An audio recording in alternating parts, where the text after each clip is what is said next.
The grand ballroom of Ashworth Manor fell silent as Lady Eveline Ashworth stood frozen before the Duke of Blackmore, her wedding vows still echoing in the vaulted ceiling. She had just bound herself to a man whispered about in every London drawing-room, a man whose cold eyes and ruthless reputation preceded him like a winter storm. What she did not know, as she trembled in her ivory gown, was that the monster she had married kept a secret that would shatter everything she believed about duty, sacrifice, and the true nature of the human heart. If you are listening to this story, don't forget to click the like button, subscribe to the channel, and tell me in the comments from which part of the world you are listening to this story. I want to know how far it has traveled. The morning light filtered through the tall windows of Ashworth Manor with a pale, hesitant quality, as though even the sun itself was reluctant to witness what was about to unfold. Lady Eveline Ashworth sat before her vanity, her hands folded in her lap, with the practiced stillness of a young woman who had learned early that stillness was safer than protest. Her reflection stared back at her, dark auburn hair arranged in elaborate curls, green eyes that held more resignation than hope, and a face that society deemed lovely, but which she herself had learned to view as merely another asset in her family's ledger. She was 20 years old, and today was the day her life would cease to belong to her. Behind her, her mother, Lady Margaret Ashworth, moved about the room with the efficiency of a general preparing for battle. The rustle of silk, the clink of jewellery, the soft commands to the lady's maid, all of it felt distant to Eveline, as though she were watching her own life from behind a thick pane of glass. "The emerald necklace, I think," Lady Margaret said, her voice crisp. "It will complement the gown and remind everyone present of the Ashworth lineage. We must not appear diminished despite our circumstances." Circumstances. Such a delicate word for the brutal reality that had brought them to this moment. The Ashworth family, once among the most prosperous in England, had been brought to the brink of ruin by her father's poor investments and mounting debts. The estate that had been in their family for generations was mortgaged to the hilt, and creditors circled like vultures. There was only one solution, her parents had explained with the cold pragmatism of the desperate: a marriage that would bring a substantial dowry settlement, enough to save Ashworth Manor and restore the family's position. Enter the Duke of Blackmore. Eveline had heard of him long before she ever met him, who in England had not. Adrian Blackmore, the Duke who had inherited his title at the age of 25, when his father died under mysterious circumstances. In the 7 years since, he had transformed the Blackmore estates into a financial empire, acquiring properties and businesses with a ruthlessness that made other nobles nervous. He was wealthy beyond measure, powerful beyond question, and utterly without mercy in his dealings. He was also, by all accounts, cruel. The stories varied in their details but were consistent in their essence. Servants who displeased him were dismissed without reference. Business partners who crossed him were ruined. He had been engaged once, years ago, to a young woman of good family, but she had broken the engagement and fled to the continent, refusing ever to speak of what had transpired between them. Some said he had a violent temper. Others whispered of darker proclivities, of a coldness that went beyond mere sternness into something inhuman. And yet, when Lord Ashworth had approached him with a proposal, a marriage to his daughter in exchange for settling the family's debts and providing a generous dowry, the Duke had agreed with surprising swiftness. He had met Eveline only twice before the engagement was announced. The first time, at a ball in London, he had studied her with those unsettling grey eyes of his, asked her 3 questions about her education, and then walked away without another word. The second time, he had come to Ashworth Manor, inspected the estate with the detachment of a man purchasing livestock, and informed her father that the arrangement was acceptable. He had not asked Eveline what she wanted. No one had. "Stand up, darling," her mother said now, and Eveline obeyed, rising from the vanity with the mechanical grace of a marionette. The wedding gown was a masterpiece of ivory silk and Belgian lace. its construction having consumed the last of the family's liquid assets. It fit her perfectly, accentuating her slender figure and the graceful line of her neck. She looked, she thought distantly, exactly like what she was, a beautiful object being prepared for transfer from one owner to another. Her younger sister Beatrice appeared in the doorway, her eyes red-rimmed. At 17, Beatrice still possessed the passionate idealism that Eveline had learned to suppress. "Evie," she whispered, using the childhood nickname that now felt like an echo from another life. "You don't have to do this. We could find another way. We could—" "There is no other way," Eveline said quietly, cutting her off. "You know that as well as I do. But the Duke, the things they say about him, are likely exaggerated," Lady Margaret interjected sharply. "Society loves to gossip, especially about powerful men. The Duke of Blackmore is stern, yes, but he is also a man of his word. He has agreed to settle all our debts and provide a generous settlement. Eveline will want for nothing. Except freedom," Eveline thought. "Except choice. Except love." But she said none of this aloud. What would be the point? Her father's gambling debts and failed investments had sealed her fate as surely as any legal contract. If she refused, the family would be ruined. Her parents would lose everything. Beatrice's prospects for a good marriage would evaporate. The servants who had been with the family for generations would be turned out without positions. The weight of all those lives pressed down on her shoulders like a physical burden. So she would marry the Duke of Blackmore, and she would endure whatever came after. The ceremony was to take place in the chapel at Blackmore Castle, the Duke's ancestral seat in the north of England. The journey from Ashworth Manor had taken 2 days, and Eveline had spent most of it staring out the carriage window at the changing landscape, watching the gentle hills of her childhood give way to the stark, dramatic moors of the north. Blackmore Castle itself had appeared on the horizon like something from a Gothic novel, all grey stone and sharp towers perched on a windswept cliff overlooking the sea. It looked, Eveline had thought upon first seeing it, like a prison. Now, as she stood in the small anteroom adjacent to the chapel, listening to the murmur of assembled guests beyond the door, she felt the full weight of what was about to happen settle over her. In a few moments, she would walk down that aisle. She would speak vows that would bind her for life to a man she did not know and had every reason to fear. She would become the Duchess of Blackmore, mistress of this cold castle, and wife to a man whose reputation suggested he had no capacity for warmth or kindness. The door opened, and her father appeared. Lord Ashworth looked older than his 50 years, his face lined with worry and relief in equal measure. "It's time," he said, offering his arm. Eveline took it, her fingers trembling slightly despite her efforts at composure. Together, they walked to the chapel doors, which swung open to reveal a scene of austere grandeur. The chapel was ancient, its stone walls adorned with faded tapestries and narrow windows that let in thin streams of grey light. The pews were filled with guests, mostly the Duke's associates and distant relatives, as the Ashworth family had few friends left who were willing to be seen supporting them. And at the altar, waiting with the priest, stood the Duke of Blackmore himself. Adrian Blackmore was a tall man, well over 6 feet, with the broad shoulders and lean build of someone who spent time in physical pursuits rather than idle luxury. His hair was dark, almost black, worn slightly longer than was fashionable. His face was striking rather than handsome, all sharp angles and strong features, with a jaw that suggested stubbornness and eyes that revealed nothing. He wore black, as was his custom, the severity of his attire making him look like a figure from a morality play. As Eveline walked down the aisle, his gaze fixed on her with an intensity that made her want to look away. But she forced herself to meet his eyes, to show him that she was not entirely without courage, even if she was without choice. The ceremony was brief and formal. The priest spoke the traditional words in Latin, his voice echoing in the stone chamber.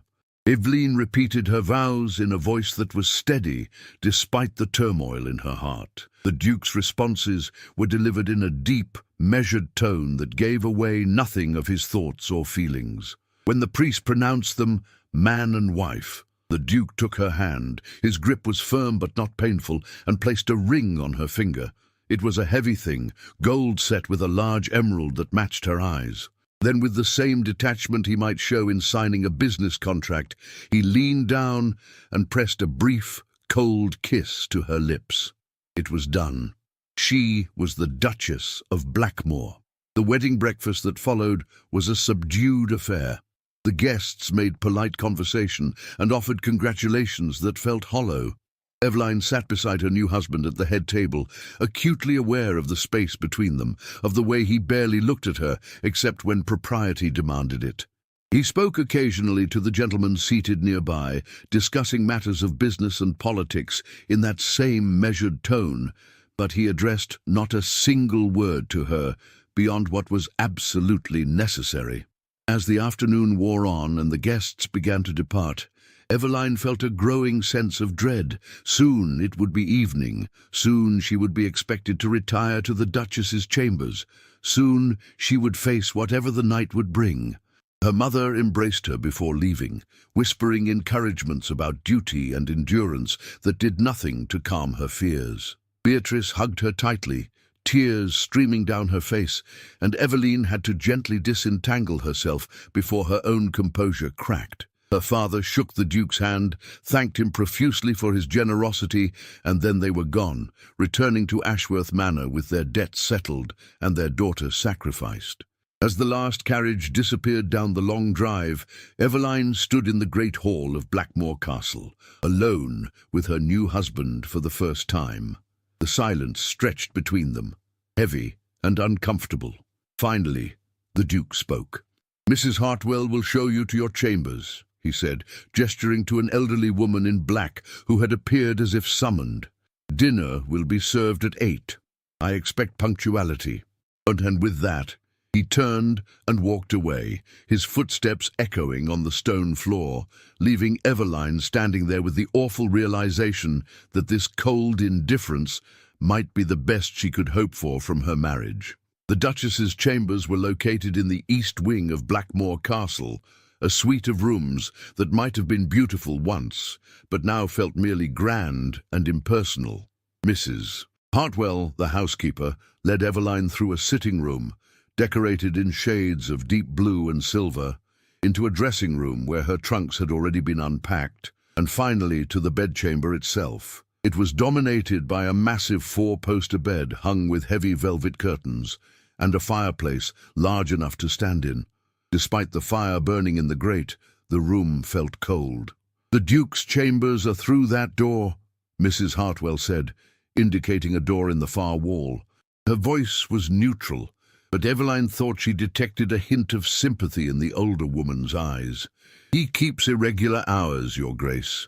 Sometimes he works late into the night in his study. You should not wait up for him if you are tired." It was as close to a warning as the housekeeper could probably give, and Eveline appreciated it. "Thank you, Mrs. Hartwell. That will be all for now."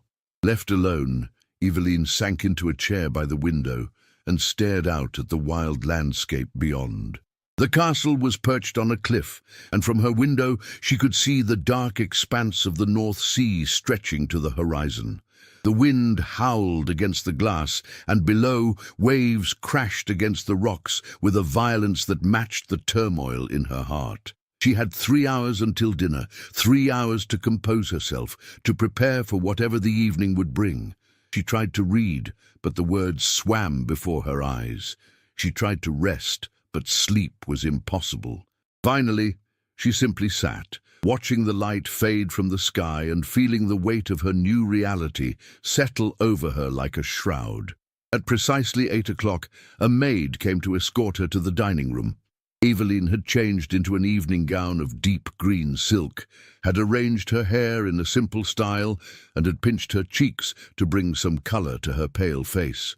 She looked, she hoped, like a duchess rather than a frightened girl. The dining room was another exercise in cold grandeur, a long table that could seat 30, though only 2 places were set, one at the head and one to its right.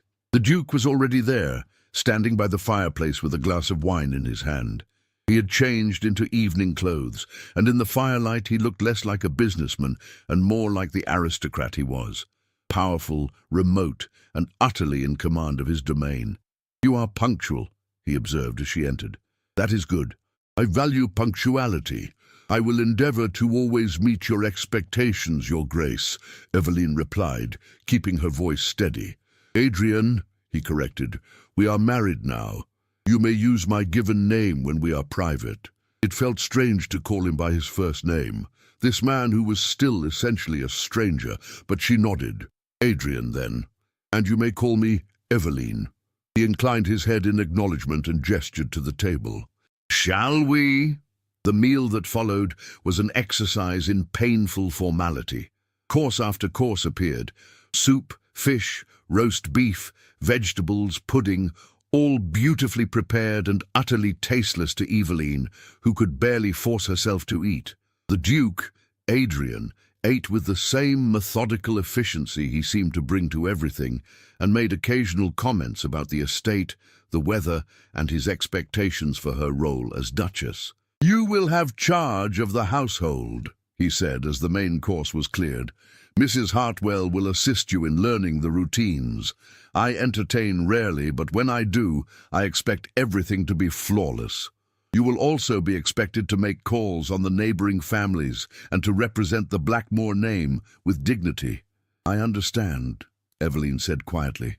"I spend most of my time managing my business interests," he continued.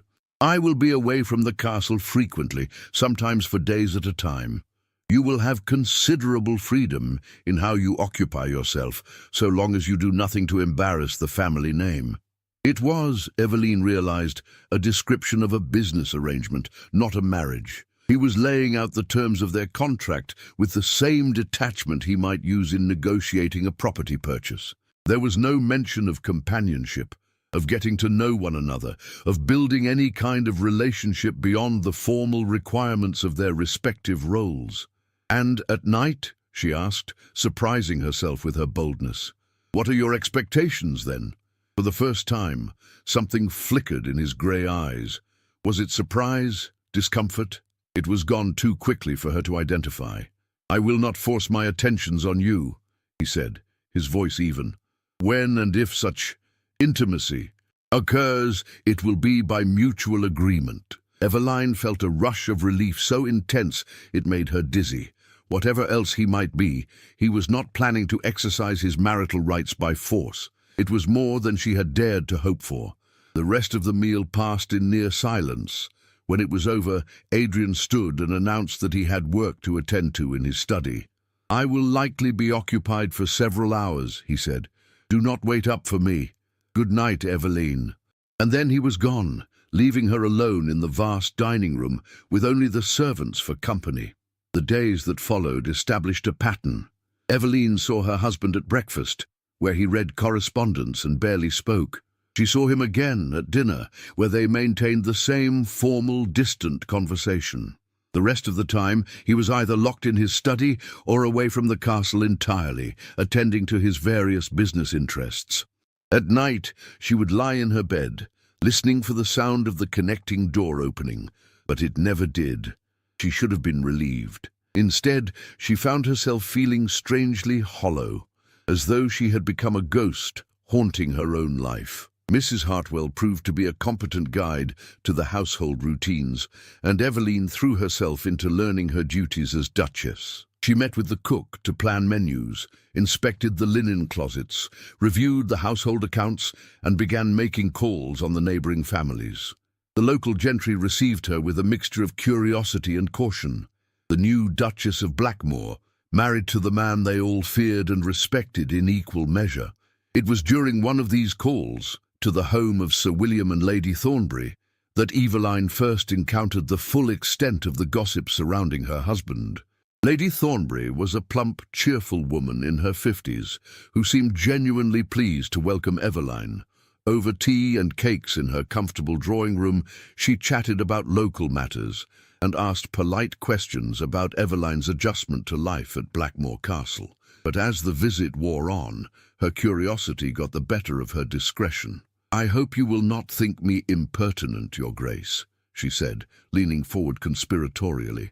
"But we have all been so curious about the Duke. He is such a private man, you see, and there have been so many stories." "Stories?" Eveline asked, though she knew perfectly well what the woman meant. "Well, about his temperament. His first engagement, you know, ended so badly. Poor Miss Fairfax. She was such a lovely girl, and everyone expected them to marry. But then, quite suddenly, she broke it off and left for Italy. She has never returned to England, and she refuses to speak of what happened. Some say," Lady Thornbury lowered her voice even further, "some say he was cruel to her, that he has a violent temper when crossed." Eveline felt a chill run down her spine, but she kept her expression neutral. "I have found the Duke to be a man of his word and proper in all his dealings," she said carefully. "I put little stock in gossip, Lady Thornbury." "Oh, of course, the woman said quickly, clearly embarrassed. "I meant no offense. It is just that we worry, you see. You are so young, and he is so formidable." The conversation moved on to safer topics, but the damage was done. As Eveline rode back to Blackmore Castle in the carriage, she found herself thinking about Miss Fairfax, about what might have happened to make a young woman flee the country rather than marry the Duke. Had he hurt her, threatened her, or was it something else, something even darker? That evening, for the first time, Eveline found herself studying her husband more closely during dinner. He sat at the head of the table, his face impassive as always, discussing some business matter with his steward who had joined them for the meal. His hands, she noticed, were strong and well-formed, but there was nothing overtly threatening about them. His voice never rose above that measured, controlled tone. And yet there was something in his eyes when he thought no one was watching, a darkness, a weight of some unnamed burden that made her wonder what secrets lay behind that carefully maintained facade. After dinner, as had become their custom, he excused himself to his study. But this time, Eveline found herself following him, driven by a need to understand the man she had married.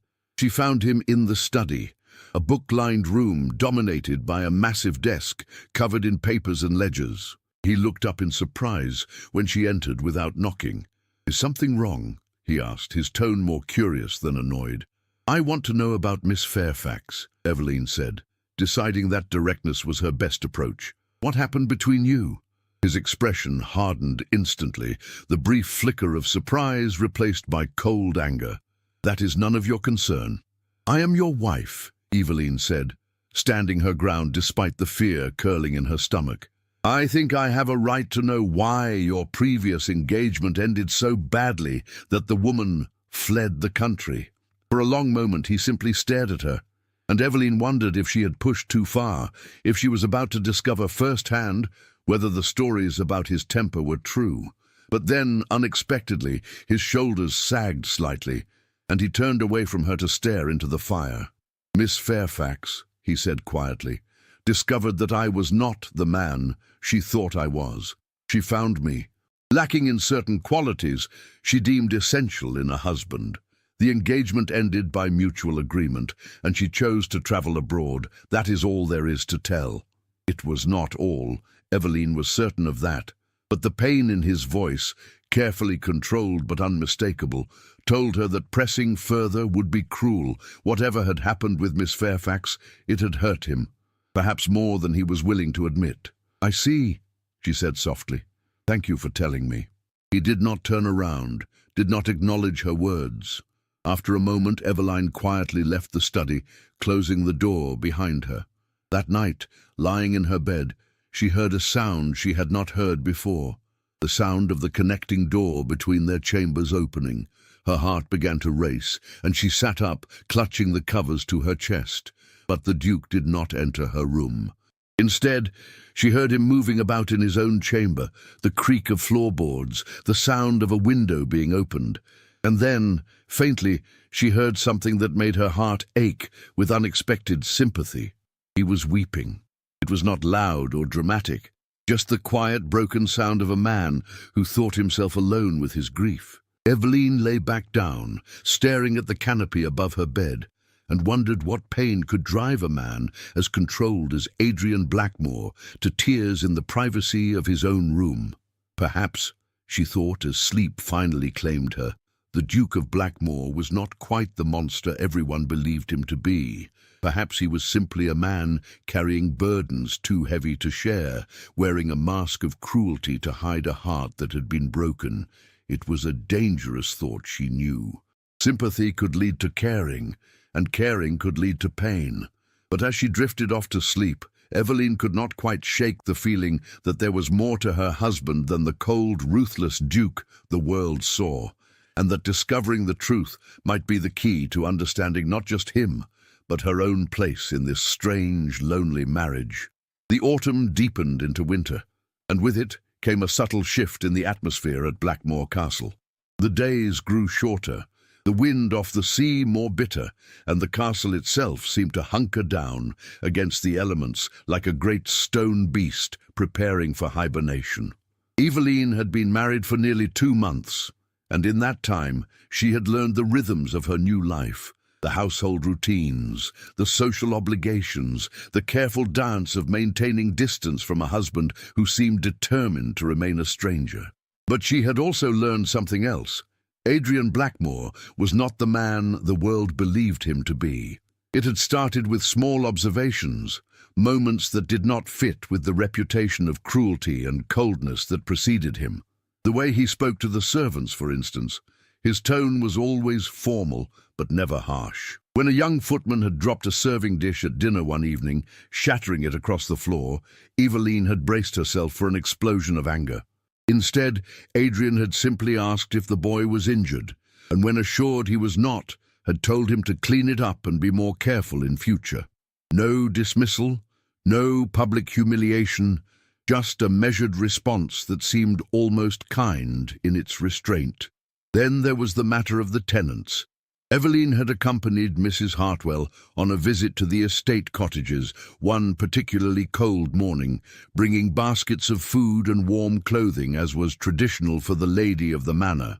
She had been surprised to find the cottages in excellent repair, with tight roofs and sturdy doors, and the tenants themselves well-fed and respectful rather than cowed. When she had commented on this to Mrs. Hartwell, the housekeeper had smiled.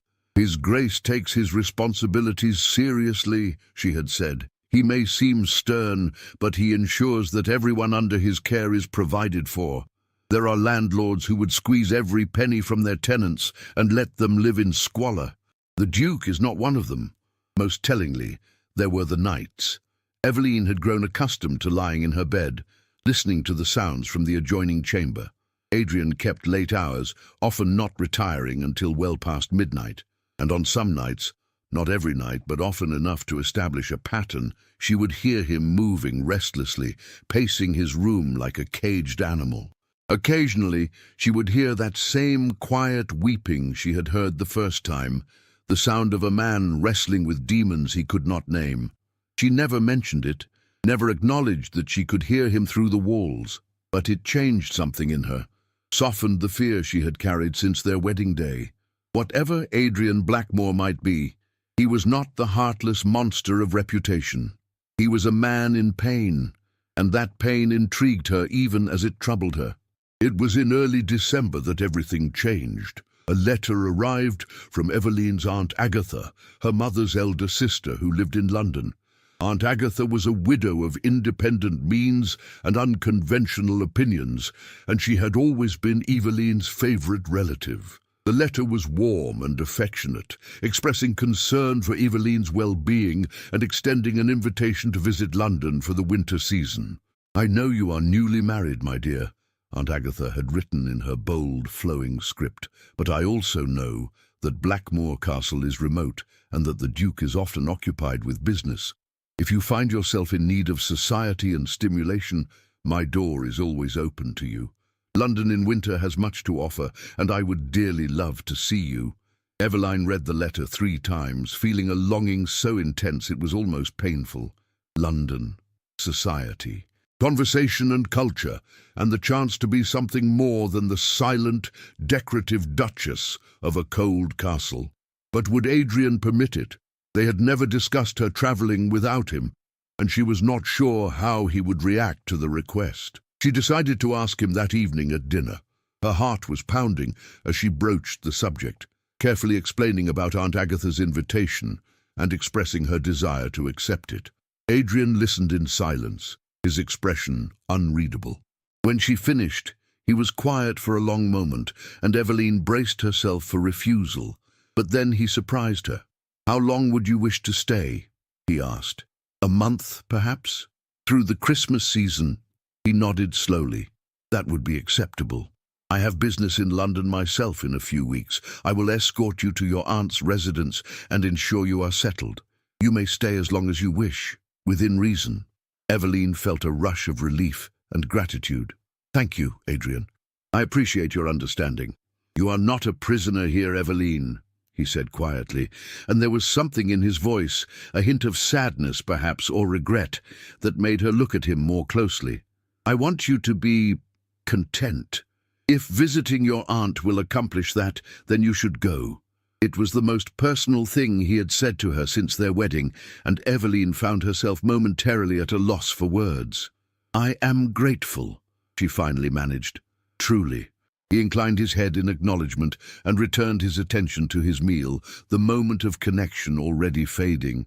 But Eveline carried the warmth of it with her as she prepared for her journey to London, a small spark of hope that perhaps, in time, they might find some way to bridge the distance between them. 3 weeks later, Eveline found herself in London, installed in Aunt Agatha's elegant townhouse in Mayfair. Adrian had been true to his word, escorting her personally and ensuring she had everything she needed before departing for his own business appointments. He had been formal but not unkind, and when he had taken his leave, he had actually wished her an enjoyable visit. Aunt Agatha proved to be exactly the tonic Eveline needed. She was a tall, handsome woman in her late 50s, with silver hair, sharp blue eyes, and a wit that could cut through pretension like a knife through butter. She had never remarried after her husband's death 20 years earlier, preferring to maintain her independence and spend her time on intellectual pursuits and social reform. "So," she said on Eveline's first evening, as they sat together in her comfortable drawing room, "tell me about this husband of yours. Is he the ogre everyone says he is?" Eveline found herself laughing despite the seriousness of the question. "He is complicated," she said carefully. "Not an ogre, no, but not warm either. He is distant, formal, always controlled.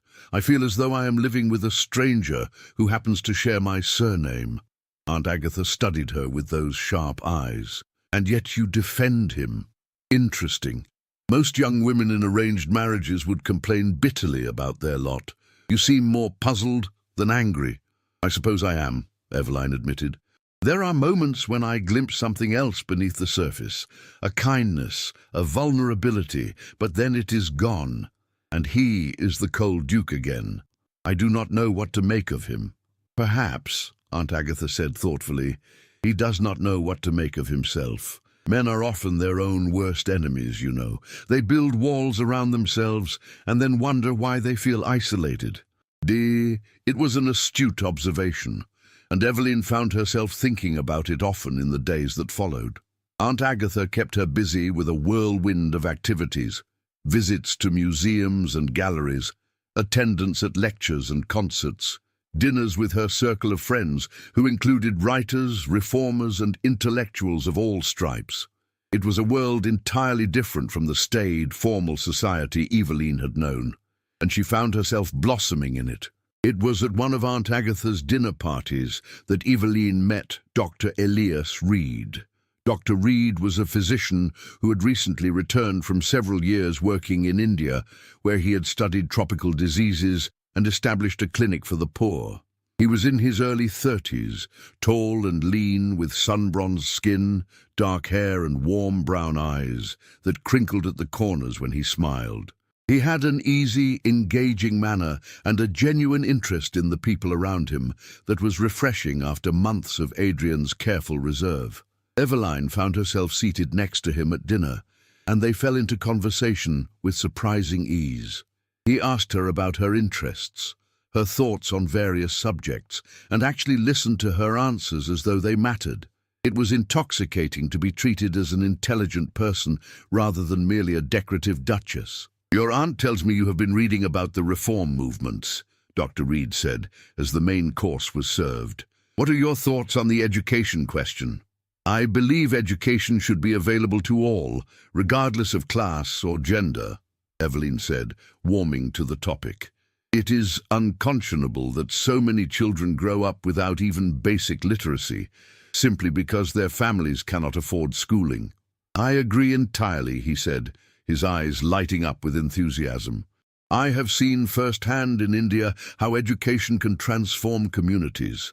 When people can read and write, when they have access to knowledge, they can improve their own circumstances rather than remaining dependent on the charity of others."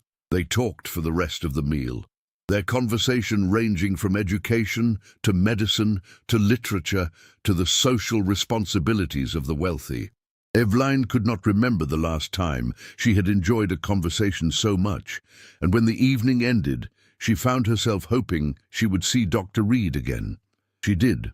Over the next few weeks, he became a regular presence at Aunt Agatha's gatherings, and Eveline found herself looking forward to his company.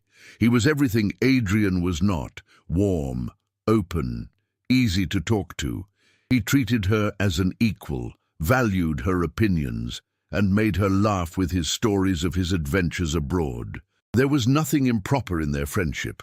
They were never alone together, and their conversations, while personal, never crossed the line into intimacy.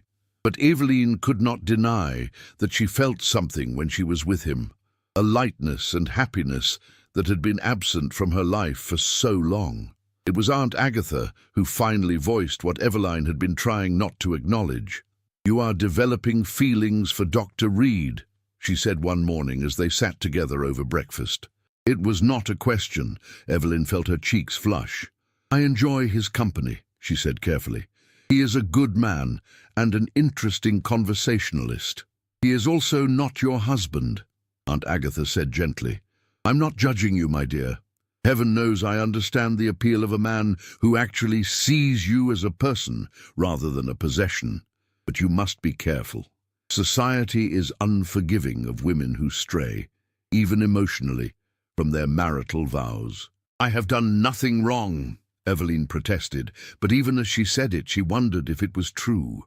Was it wrong to look forward to seeing another man, to feel more alive in his presence than she ever had with her own husband? To sometimes imagine, in the privacy of her own thoughts, what her life might have been like if she had married someone like Elias Reed instead of Adrian Blackmore. "I know you have not," Aunt Agatha assured her. "But feelings have a way of growing if we are not careful. You must decide what you want, Eveline. Do you want to remain in this marriage to try to build something with the Duke? Or do you want to pursue this connection with Dr. Reed, knowing that it can only lead to scandal and heartbreak?" It was a question Eveline could not answer. That night, lying in the comfortable guest room at Aunt Agatha's house, she found herself thinking about Adrian. She had been in London for nearly a month, and he had not written once, had not visited, had given no indication that he missed her or even thought about her. Their marriage was a business arrangement, nothing more. He had made that clear from the beginning, and yet she could not forget those nights when she had heard him weeping in his room. Could not forget the flash of pain in his eyes when she had asked about Miss Fairfax. Could not forget the way he had told her she was not a prisoner, that he wanted her to be content. There was something there beneath the cold exterior. She was certain of it. But was it enough? Could she spend her life trying to reach a man who seemed determined to remain unreachable? Or should she accept that her marriage was what it was, a formal arrangement that would never be more, and find her happiness elsewhere, in friendships and intellectual pursuits, and perhaps eventually in the kind of discreet affair that society turned a blind eye to as long as appearances were maintained? She was still wrestling with these questions when, 2 days later, a note arrived. From Adrian. It was brief and formal, informing her that he would be calling on her the following afternoon and hoped she would be available to receive him. Eveline's heart began to race as she read the note. Why was he coming? What did he want? She had not seen him in a month, and the thought of facing him now, with her feelings for Elias Reed still so confused and troubling, filled her with anxiety.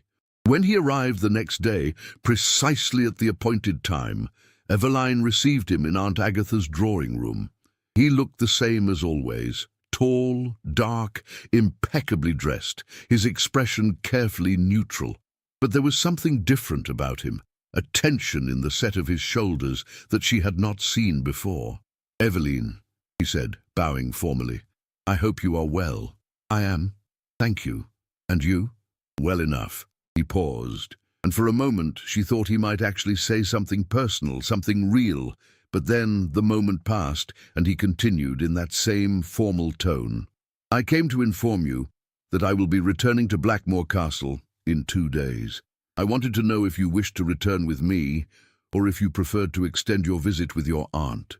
It was a simple question, but Eveline sensed that there was more behind it. He was giving her a choice, but what he really wanted to know was whether she wanted to come home, to him, to their marriage, to the life they had barely begun to build. And suddenly, looking at him standing there so stiff and formal, she realized something. She did want to go back, not because she had to, not because duty demanded it, but because she wanted to understand this complicated, damaged man she had married. She wanted to know what lay beneath the mask he wore so carefully. She wanted to discover if there was any possibility of building something real between them. Dr. Reed was kind and warm and easy to be with, but Adrian Blackmore was her husband, and despite everything, despite the distance and the coldness and the loneliness, she was not ready to give up on him yet. "I will return with you," she said quietly, "if that is acceptable." Something flickered in his eyes, relief perhaps, or surprise. "It is more than acceptable," he said, and his voice was softer than she had ever heard it. "I will call for you the day after tomorrow. We will travel together." He stayed for another half-hour, making polite conversation with Aunt Agatha, who had joined them. But before he left, he turned to Eveline and said very quietly, so that only she could hear, "I am glad you are coming home." It was such a small thing, those few words. But they warmed something in Eveline's chest, gave her hope that perhaps, just perhaps, there was a chance for them after all. The journey back to Blackmore Castle was unlike their previous travels together. Where before there had been only silence and distance, now there was a tentative effort at conversation. Adrian asked about her time in London, and Eveline found herself telling him about the lectures she had attended, the museums she had visited, the people she had met. She was careful not to mention Dr. Reed specifically, though she spoke generally about Aunt Agatha's circle of reformers and intellectuals. Adrian listened with what seemed like genuine interest, occasionally asking questions or offering his own observations. He told her about his business dealings, explaining some of the complexities of managing such a large estate and diverse investments. It was not intimate conversation, not yet, but it was more than they had shared before, and Eveline found herself grateful for even this small opening. They arrived at Blackmore Castle as the winter sun was setting, painting the grey stone walls in shades of gold and amber. As the carriage pulled up to the entrance, Eveline felt an unexpected sense of homecoming. The castle was still cold and imposing, but it was familiar now, and she realized that in the months she had been there, it had become, in some strange way, hers. Mrs. Hartwell greeted them warmly, and the staff seemed genuinely pleased to see Eveline return. That evening at dinner, Adrian was less formal than usual. He asked her opinion on several household matters, deferred to her judgment on the Christmas arrangements for the staff, and even actually smiled, when she made a wry comment about the weather. It was a small thing, that smile, but it transformed his face, softening the harsh lines and revealing a glimpse of the man he might have been without whatever burdens weighed on him. Eveline found herself smiling back, and for the first time since their wedding, she felt a genuine connection between them. That night, as she prepared for bed, she heard the now familiar sound of Adrian moving about in his chamber. But this time, instead of the restless pacing or quiet weeping, she heard something different, the sound of him settling into bed, the creak of the mattress, and then silence. It was such an ordinary sound, but it filled her with a strange sense of peace. Perhaps, she thought as she drifted off to sleep, they were finally beginning to find their way toward each other. The next few weeks passed in a manner that was almost pleasant. Adrian was still often occupied with his business affairs, but when he was present, he made an effort to engage with Eveline. They took walks together along the cliff paths, despite the bitter wind. They discussed books. She discovered he was surprisingly well-read, with a particular interest in history and philosophy. They even laughed together occasionally, usually at the antics of the castle's resident cat, an enormous orange Tom, who had decided that Adrian's study was his personal domain. Christmas came, and with it a softening of the castle's usual austerity. Eveline had arranged for decorations, holly and ivy, candles and ribbons, and had organized a feast for the staff and tenants. Adrian had approved all her plans without complaint, and on Christmas Day itself he had even helped her distribute gifts to the children from the estate. Watching him crouch down to speak to a shy little girl, his voice gentle as he handed her a doll, Eveline had felt her heart constrict with an emotion she was not quite ready to name. This was the man beneath the mask, she realized. This was who Adrian Blackmore truly was when he allowed himself to be vulnerable. That evening, after the festivities had ended and they were alone in the drawing room, Adrian poured them each a glass of wine and settled into the chair opposite hers by the fire. "You did well today," he said quietly. "The tenants were pleased, and the staff seemed genuinely happy. You have a gift for making people feel valued." "Thank you," Eveline said, surprised and touched by the compliment. "I learned from watching my mother before our circumstances changed. Before your father's debts forced you into a marriage you did not want," Adrian said bluntly. "You need not pretend otherwise, Eveline. I know this was not your choice." She looked at him, at the firelight playing across his strong features, at the sadness in his grey eyes. "It was not my choice," she admitted, "but that does not mean it was the wrong choice. I am beginning to think that perhaps we might make something worthwhile of this arrangement if we both try." He was silent for a long moment, staring into the fire. When he finally spoke, his voice was so low she had to lean forward to hear him. "I do not know if I am capable of being the husband you deserve, Eveline. I am not good at this, at closeness, at allowing people to see who I truly am." "Why?" she asked gently.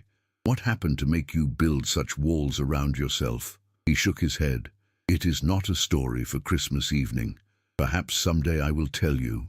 "But not tonight." "Then tell me this," Eveline said. "What happened with Miss Fairfax? Why did she really leave?" Adrian's jaw tightened, and for a moment she thought he would refuse to answer. But then he sighed, a sound of such weariness that it made her heart ache. "Catherine, Miss Fairfax, was beautiful and accomplished, and everything a duke's wife should be," he said slowly. "We were engaged for 6 months. During that time I believed we were building something real. I allowed myself to hope that I might find happiness, companionship, perhaps even love, but I was wrong." He paused, taking a long drink of his wine before continuing. "One evening I overheard her talking to her sister. She did not know I was there. She was laughing about me, about how cold and unfeeling I was, about how she could barely stand my touch but would endure it for the sake of the title and wealth. She said that once we were married, she would do her duty to provide an heir, but beyond that, she intended to live her own life and take her pleasures elsewhere. She said I was more machine than man, incapable of real emotion."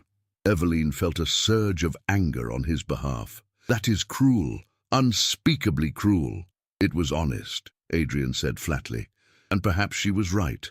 Perhaps I am incapable of the kind of warmth and affection that makes a real marriage. When I confronted her, she did not deny any of it.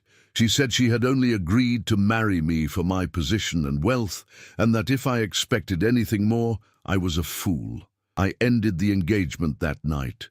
She left for Italy the next week. And you have been punishing yourself ever since, Eveline said softly, believing that you are unworthy of genuine affection, keeping everyone at a distance to protect yourself from being hurt again.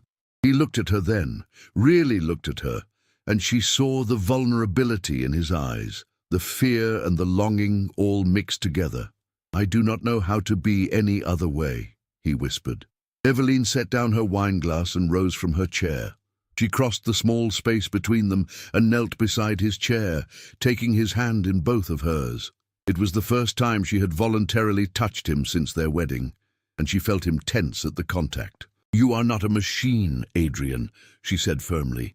You are a man who has been hurt, who has learned to protect himself by hiding his heart. But I have seen glimpses of who you truly are. I have heard you weeping at night when you think no one can hear. I have watched you be kind to servants and generous to tenants. I have seen you smile. You are capable of feeling, of caring. You have just forgotten how to let yourself do so. For a long moment, he simply stared at her, his hand motionless in hers. Then slowly, hesitantly, his fingers curled around hers, holding on as though she were a lifeline in a storm. I do not want to hurt you, he said hoarsely. I do not want to be the cause of your unhappiness. Then do not be, Eveline said simply. Let me in, Adrian. Let me know you. We do not have to have a perfect marriage, but we could have an honest one. We could be partners, friends even, if you would only let down your walls. He pulled his hand away then, standing abruptly and moving to the window. You do not know what you are asking, he said, his back to her. There are things about me, about my past, that would horrify you if you knew. Then tell me, Eveline said, rising to her feet. Tell me these terrible secrets. Let me decide for myself whether I can accept them. He shook his head. Not tonight. I cannot. I need time. Eveline felt a flash of frustration, but she forced it down. She had pushed him far enough for one evening. Very well, she said quietly. But Adrian, I meant what I said. I want to try to make this marriage real. I want to know you, and I am not going anywhere. He turned to look at her then, and the expression on his face was so complex, hope and fear and longing all warring together, that it took her breath away. Why? He asked simply. Why would you want that? You could have a comfortable life here, with all the freedom you desire, and never have to truly engage with me. Why would you choose the harder path? Because, Eveline said, surprised by the certainty in her own voice, I think you are worth knowing. I think beneath all that armor you wear, there is a good man who deserves to be happy. And because, despite everything, I find myself caring about you. It was true, he realized as she said it.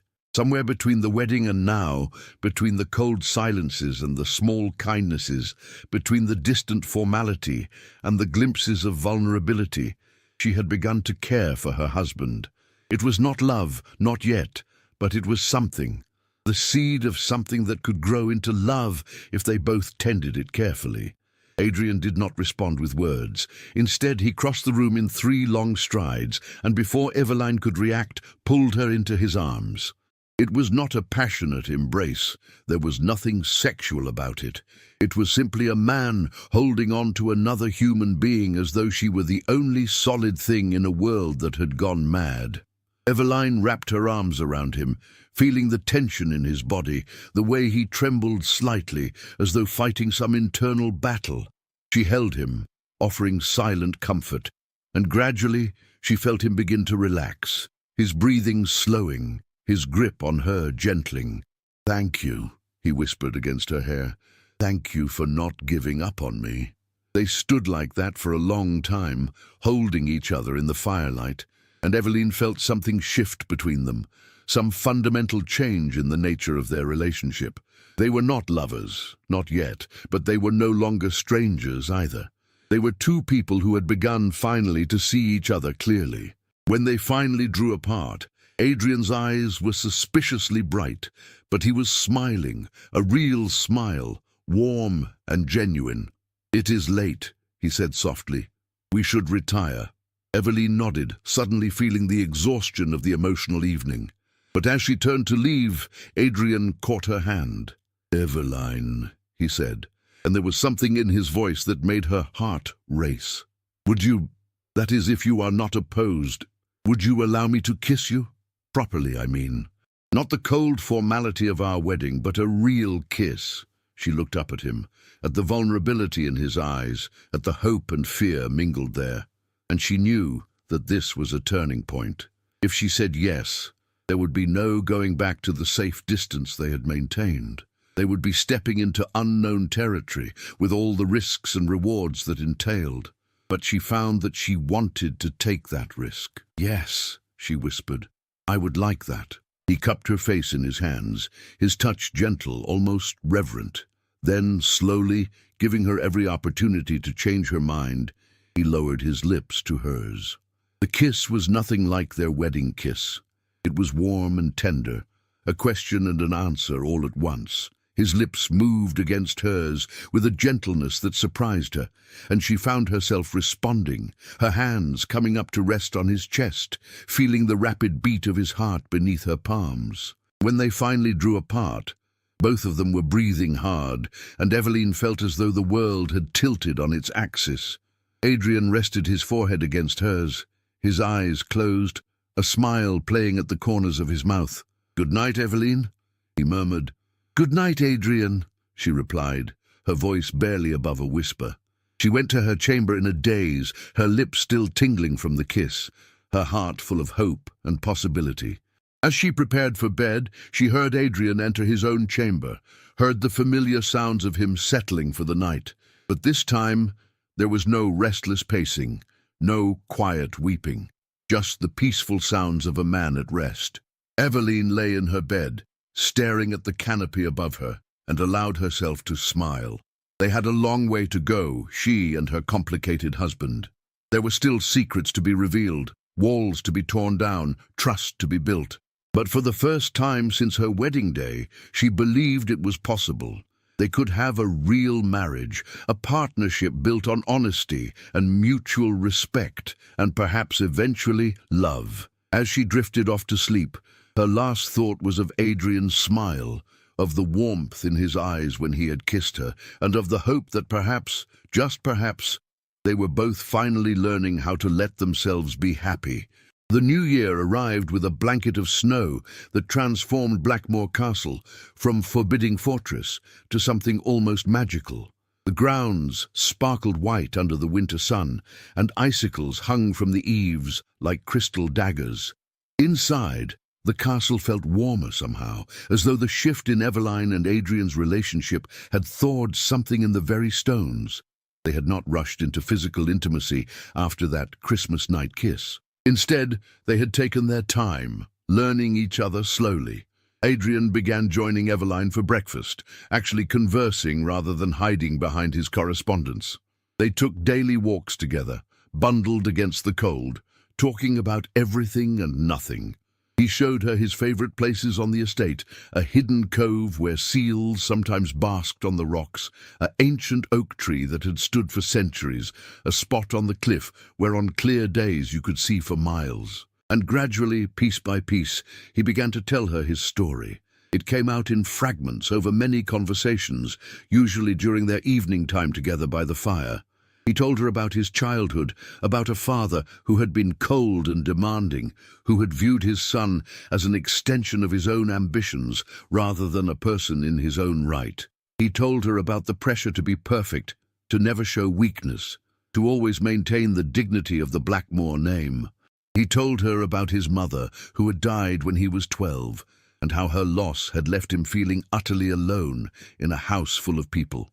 "I learned early that showing emotion was dangerous," he said one evening, his voice quiet.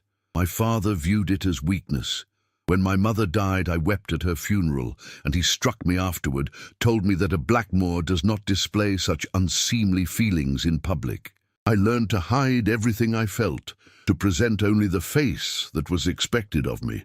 Eveline's heart ached for the lonely boy he had been, forced to bury his grief and his heart. "That is no way for a child to live," she said softly.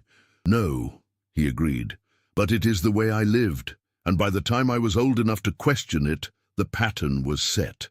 I had become what my father wanted, cold, controlled, focused entirely on duty and responsibility. And then he died, and I inherited everything, and I realized I had no idea how to be anything else." He told her about the years after his father's death, about throwing himself into managing the estate and building his business empire, about using work as a way to avoid dealing with the emptiness inside him. He told her about meeting Catherine Fairfax, about allowing himself to hope that perhaps he could learn to be different, to be warm and open and capable of love. And he told her about the devastating betrayal, about overhearing her cruel words and realizing that he had been right all along. He was not capable of inspiring genuine affection. "I believed her," he said, staring into the fire. "I believed that I was fundamentally flawed, that there was something missing in me that made me unworthy of love. So I stopped trying. I retreated back into the armor I had built, and I told myself it was better this way, safer." "And then you married me," Eveline said. "And then I married you," he agreed. "Another business arrangement, another duty to fulfill. I told myself it would be easier this way, that if I kept my distance, if I never allowed myself to hope or feel, then I could not be hurt again." He turned to look at her, his grey eyes intense. "But you would not let me hide. You kept pushing, kept seeing through the walls I had built, and slowly, despite my best efforts, you made me feel again." "That's such a terrible thing," Eveline asked gently. "It is terrifying," he admitted, "because feeling means being vulnerable. It means risking pain, but it also means—" He reached out and took her hand, his touch warm and sure. "It also means this: connection, partnership, the possibility of happiness, and I find that I want that more than I want safety." It was in late January that Adrian finally came to her chamber at night. He knocked softly on the connecting door, and when she called for him to enter, he stood in the doorway, looking uncertain in a way she had never seen him. "I do not want to presume," he said quietly, "but I thought, if you were willing, we might try to make this marriage complete in all ways." Eveline's heart was pounding, but she felt no fear, only a warm anticipation. She held out her hand to him. "I am willing," she said softly. "Come to bed, husband." What followed was tender and careful, both of them learning each other's bodies with the same patience they had brought to learning each other's hearts. Adrian was gentle, constantly checking that she was comfortable, that she wanted to continue. And when it was over, he held her close, his face buried in her hair, and whispered, "Thank you. Thank you for giving me this, for giving us this chance." Eveline held him, feeling the steady beat of his heart against her cheek, and knew that they had crossed another threshold. They were truly married now, in every sense of the word. The weeks that followed were the happiest Eveline had known since childhood. She and Adrian fell into a comfortable rhythm, spending their days managing the estate together and their nights in each other's arms. He was still not demonstrative in public. Old habits died hard, but in private he was warm and affectionate, quick to smile and even to laugh. The shadows that had haunted his eyes began to fade, replaced by a contentment that transformed his entire demeanor. It was in early March that a letter arrived that would test the strength of their newfound happiness. The letter was from London, from a Lady Pemberton, inviting the Duke and Duchess of Blackmore to attend her annual spring ball. It was one of the premier social events of the season, and an invitation was highly coveted. Normally, Adrian refused such invitations, preferring to avoid society whenever possible, but this time he surprised Eveline by accepting. "It is time," he said when she asked him about it. Time to stop hiding. Time to show society that I am not the monster they believe me to be. And time to show them that I have a wife I am proud of. So they travelled to London, taking up residence in the Blackmore townhouse in Grosvenor Square. Eveline sent word to Aunt Agatha that they had arrived, and her aunt came to call the very next day, delighted to see them both. "You look happy," Aunt Agatha said to Eveline when they had a moment alone. "Truly happy. I take it things have improved with the Duke." "They have," Eveline said, unable to keep the smile from her face. He is wonderful, Aunt Agatha. Oh, complicated and still learning how to be open, but wonderful. I think we are going to be all right." "I am glad," her aunt said warmly. "You deserve happiness, my dear." The night of Lady Pemberton's ball arrived, and Eveline, dressed with care in a gown of deep sapphire silk that brought out the green of her eyes. Adrian, resplendent in black evening clothes, looked at her with such open admiration that she felt herself blush. "You are beautiful," he said simply. "The most beautiful woman I have ever seen." The ballroom was crowded with the cream of London society, and Eveline felt the weight of curious stares as they entered. She knew what people were thinking. There was the cold Duke of Blackmore and his new wife, the girl whose family had sold her to save themselves from ruin. She lifted her chin and smiled, determined not to let their judgment affect her. They had been there perhaps an hour, making polite conversation with various acquaintances, when Eveline saw a familiar face across the room. Dr. Elias Reed was standing near the refreshment table, deep in conversation with another gentleman. As though sensing her gaze, he looked up, and their eyes met. He smiled and began making his way toward them, and Eveline felt a flutter of nervousness. She had not seen him since leaving London after Christmas, and she was suddenly uncertain how to navigate this encounter with Adrian by her side. "Your Grace, Duchess," Dr. Reed said, bowing politely when he reached them. "What a pleasure to see you both." "Dr. Reed," Eveline said, pleased that her voice was steady. "May I present my husband, the Duke of Blackmore?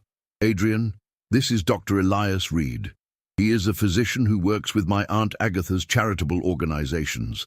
The two men shook hands, and Eveline watched Adrian's face carefully, trying to gauge his reaction. His expression was polite, but reserved, giving nothing away. "I have heard of your work in India, Dr. Reed," Adrian said. "It sounds like you are doing important work." "I try to make a difference where I can," Elias replied. "And I understand you have been quite generous in supporting various reform efforts yourself, Your Grace. Your contributions to the Education Fund have been instrumental in opening several new schools." Adrian looked surprised. "I was not aware that information was public." "It is not widely known," Elias said with a smile. "But those of us who work in the field are aware of our benefactors. You do good work, sir, even if you prefer to do it quietly." It was a generous comment, and Eveline saw some of the tension leave Adrian's shoulders. The three of them chatted for a few more minutes about various charitable initiatives, and then Elias excused himself to speak with other guests. As he walked away, Adrian turned to Eveline with a thoughtful expression.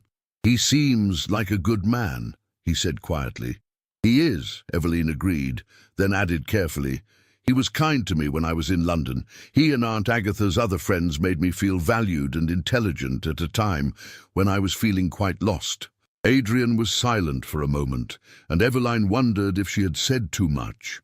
But then he took her hand and raised it to his lips, pressing a kiss to her knuckles. "I am glad you had that," he said softly. "I am glad you had people who saw your worth when I was too blind to show you mine."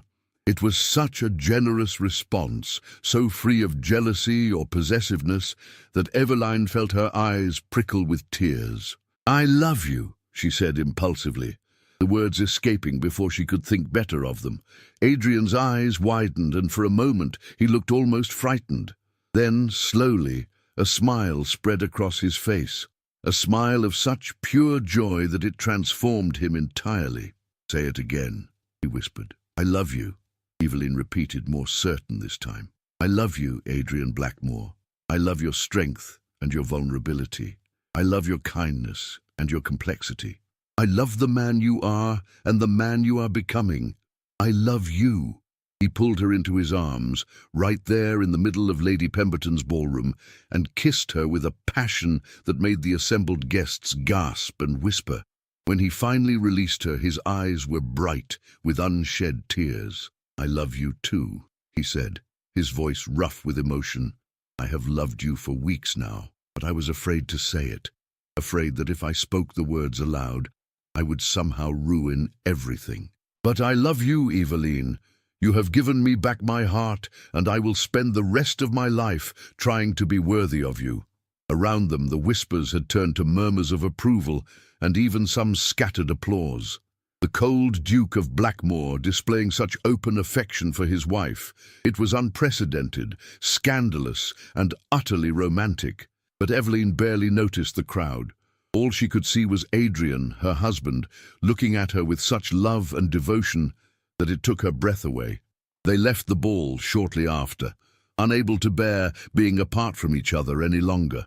In the carriage on the way back to the townhouse, they sat, pressed close together, Adrian's arm around her shoulders, Eveline's head resting on his chest. "I want to do better," Adrian said quietly.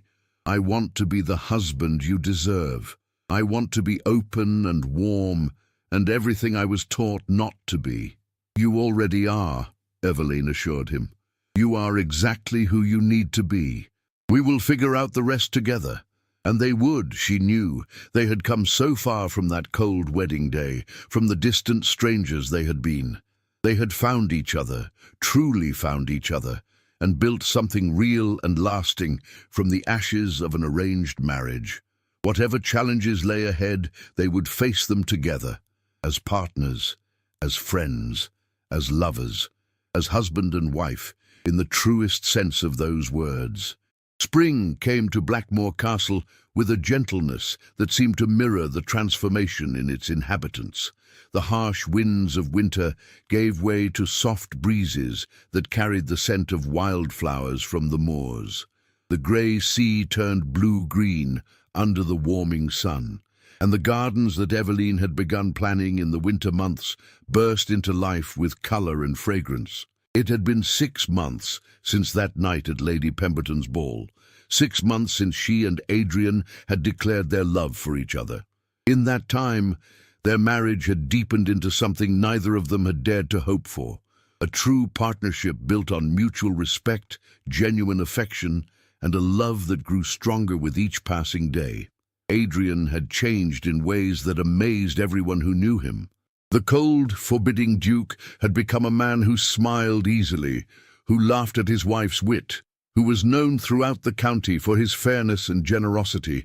He still worked hard, still managed his business affairs with the same sharp intelligence, but now there was balance in his life. He made time for Eveline, for long walks and quiet evenings by the fire, for conversations that ranged from the profound to the playfully absurd. And Eveline had blossomed. No longer the frightened girl who had been forced into marriage to save her family, she had become a confident woman who knew her own worth. She had taken on her role as Duchess with enthusiasm, establishing schools for the tenant children, organizing charitable efforts for the poor, and becoming a beloved figure in the local community.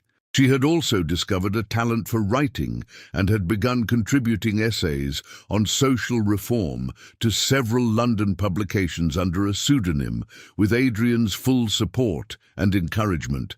They had become, in short, genuinely happy. It was on a particularly beautiful morning in late May that Eveline woke with a familiar queasiness that had been plaguing her for the past week. She had been trying to ignore it, to attribute it to something she had eaten or a passing illness. But as she lay in bed, with Adrian's arm draped protectively over her waist, she could no longer deny what her body was telling her. She was with child. The realization filled her with a complex mixture of emotions. Joy, certainly, but also fear and a strange sense of wonder. She and Adrian had spoken of children, of course, but in abstract terms, as something for the future. Now the future had arrived, and she was not sure she was ready. As though sensing her wakefulness, Adrian stirred beside her, his eyes opening slowly. When he saw her face, he immediately became alert, propping himself up on one elbow. "What is wrong?" he asked, concern evident in his voice. "Are you unwell?" I think I am with child," Eveline said, the words tumbling out before she could think better of them. Adrian went very still, his eyes widening. "Truly?" he whispered. She nodded, suddenly nervous about his reaction. "I am almost certain. All the signs are there. I should probably have the doctor confirm it, but—" She did not get to finish the sentence because Adrian had pulled her into his arms, holding her so tightly she could barely breathe. When he finally released her enough to look at her face, she saw that he was crying, tears of joy streaming down his cheeks without any attempt to hide them. "A child," he said, his voice choked with emotion. "Our child, Eveline. I cannot even find words. I am so happy, so incredibly happy." His joy was infectious, and Eveline found herself laughing and crying at the same time, all her fears dissolving in the face of his obvious delight. "You are pleased, then?" she asked unnecessarily. "Pleased?" He laughed, a sound of pure joy. "I am beyond pleased. I am going to be a father. We are going to be parents. We are going to have a family." He kissed her then, tender and reverent, his hands cradling her face as though she were made of something precious and fragile. When they finally drew apart, he rested his forehead against hers, his eyes closed, a smile playing at his lips. "I promise you," he said softly, "I promise that I will be a better father than mine was. Our child will know love and warmth. They will never have to hide their feelings or be afraid to be themselves. They will grow up knowing they are cherished, just as you are cherished." "I know," Eveline said, meaning it with all her heart. "I have no doubts about that, Adrian. You will be a wonderful father." The months that followed were filled with preparations and anticipation. Adrian became almost comically protective, insisting that Eveline rest frequently, that she not overexert herself, that she have the best medical care available. Eveline found his concern endearing, even when it bordered on excessive. Aunt Agatha came to visit for several weeks, delighted by the news and full of practical advice. Beatrice came as well, now engaged herself to a kind young man from a good family, and the two sisters spent happy hours planning for the baby and reminiscing about their own childhood. Even Eveline's parents visited, and though the relationship was still somewhat strained, there was a tentative reconciliation. Her father, in particular, seemed genuinely remorseful about the circumstances of her marriage, and was clearly impressed by the happiness she had found despite it. "I was wrong," he admitted to her one afternoon as they walked in the gardens. "I thought I was doing what was best for the family, but I did not consider what was best for you. I am sorry, Eveline, truly sorry, but I am also grateful that it has turned out so well. The Duke, Adrian, he's a good man, better than I deserve to have as a son-in-law." "He is," Eveline agreed, "and I have forgiven you, Father. We cannot change the past, but we can choose how we move forward." It was in early December, as the first snows began to fall, that Eveline went into labor. It was a long and difficult process, and there were moments when Adrian, pacing outside the chamber, feared he might lose both his wife and child. But Eveline was strong, and when the midwife finally emerged to tell him he had a daughter, he nearly collapsed with relief. He rushed into the chamber to find Eveline propped up against the pillows, exhausted but radiant, holding a tiny bundle wrapped in soft blankets. She looked up as he entered, her smile tired but triumphant. "Come meet your daughter," she said softly. Adrian approached slowly, almost reverently, and looked down at the tiny face peeking out from the blankets. She was perfect, small and red and wrinkled, with a shock of dark hair and eyes that, when they opened, were the same grey as his own. "She is beautiful," he whispered, his voice thick with emotion. "Just like her mother." "Would you like to hold her?" Eveline asked.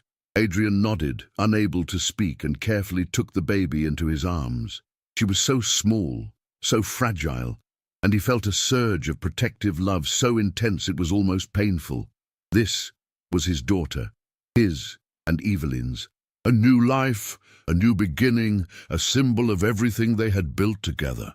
"Hello, little one," he murmured, gently touching her tiny hand.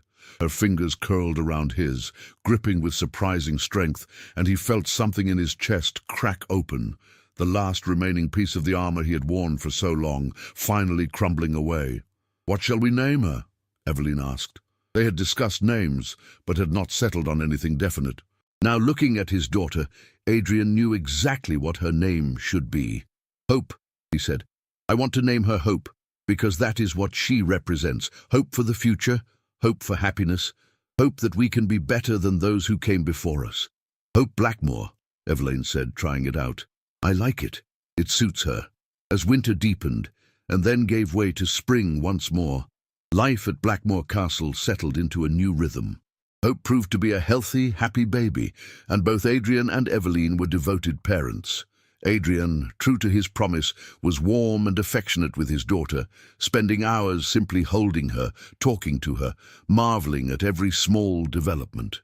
Evelyn watched him with their child and felt her heart swell with love. This was the man she had married. Not the cold duke of reputation, but the warm, caring, deeply feeling person he had always been beneath the armor. He had found his way back to himself, and in doing so, had given them both the gift of a genuine, loving marriage. One evening, when Hope was nearly 6 months old, Eveline and Adrian sat together in the drawing room after putting their daughter to bed. The fire crackled in the grate, and outside, the summer twilight painted the sky in shades of gold and rose. "Do you ever think about how different things might have been?" Adrian asked quietly. "If your father had not needed to marry you off for money, if you had been free to choose your own husband?" Evelyn considered the question carefully. "I think about it sometimes," she admitted. "There was a time when I resented the circumstances that brought us together. But now—" She turned to look at him, at the man she had come to love so deeply. "Now I cannot imagine my life any other way. If I had been free to choose, I might have chosen someone easier, someone more obviously warm and charming, but I would not have chosen someone better. You are exactly who I needed, Adrian, and I like to think I am who you needed as well." "You are," he said fervently. "You saved me, Evelyn. You saw past the walls I had built and refused to let me hide. You taught me that it was safe to feel, to love, to be vulnerable. You gave me back my humanity."